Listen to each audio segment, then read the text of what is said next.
Good morning! Salvina woke up this morning and only wanted Charlie to take her outside. I am gonna go find them. We got new couches this week. How much do you love this or hate this? Tell me in the comments. I didn't have to go far. Where is the chicken bone? On the counter. Today we're going to talk about why we got this particular catamaran of all the catamarans. Yes. Part of the reason I wanted to make this video is because I have been questioning why we bought this catamaran this week. So I needed to remember why we bought this catamaran, because as any boat, it is more projects than we expected. They're taking longer than we expected. They're costing more than we expected. And as you have to do, we're pretending that we are surprised. Okay, we're going to walk you through the 6 reasons we bought this catamaran out of all the catamarans we were looking at. Our boat search was highly active for about 2 years. The first reason, we were only going to buy a boat with a foam core. Savannah took a nap. So, the reason we bought this boat is because it's massively wide. Okay, 6 reasons, foam core. We're going to have to say 2 or 3 sentences on the foam core. It's so spacious. Nice foam core. And what is a foam core? Dense foam core.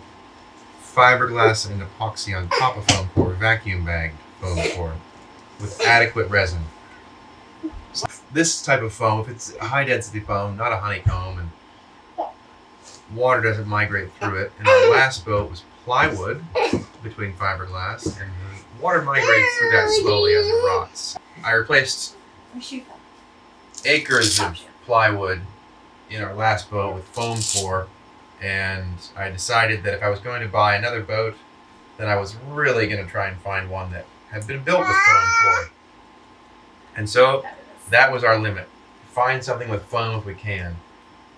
Number 2, baby bucket backyard. That was kind of a fail because she could climb out of it starting at like 9 months old. But there is a really giant cockpit with tall walls and seating up all the way around.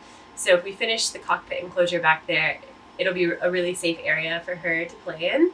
Yeah. We looked at some boats that have the alleyway to the swim steps. This one does not, so it's harder to get on and off with bags and groceries.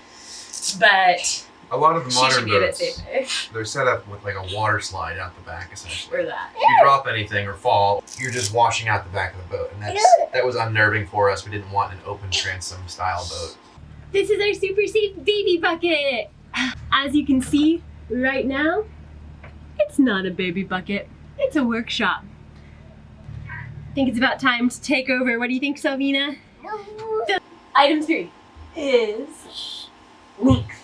Finally, dear, you get to talk about the size of your vessel. I really wanted something that would bridge more swells and do less hobby horsing into swells. And so I wanted something even longer, but that's prohibitively expensive. So how long is your vessel?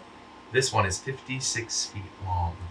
And can you explain that about the bridging of the swells? The Woods Hole Institute studied the average swell period, and depending on which ocean you're in, but I mean in the Caribbean, I think the ideal length is like 72 feet or 65 feet, and you're going to bridge a couple of swells, and your boat's not going to go like this as much. All right.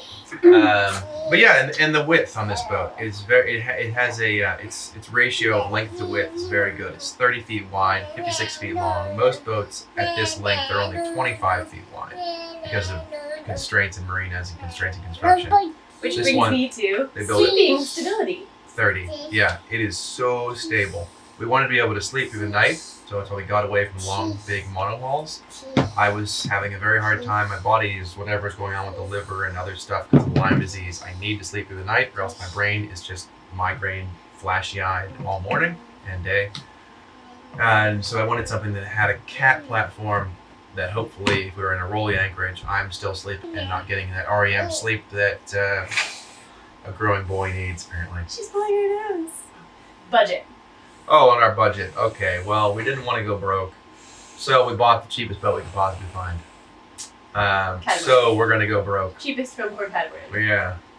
And yeah, we're still in We're the going broke early in the stages of the process. project process, but We should have bought a more expensive boat. I'm not sure how that was going to We work should have out. bought a smaller, more expensive boat because we have a baby. And she is a little boat builder baby now. Final reason, your first reason, stretching! Stretching. Shady, why do you like Yeah. to stretch? What does stretching do for the body? Oh, I don't know, lymph flow, but it's something to do with the Lyme disease and compounding stuff with neck injury. So having a floor where you can foam roll and move all this fluid around and move the squeeze for the nerves is so good to be able to foam roll the leg and the neck. It's a great baby playground. Let's go show everybody how great it is to play down here. Let's clean up. Okay, Selena, put this up. Okay, put on some snackies, a fan, other diapers. Thanks so much for watching. I'd love it if you give this video a like and leave me a comment about your favorite part of the episode below. I will respond. Stay tuned and we'll see you soon.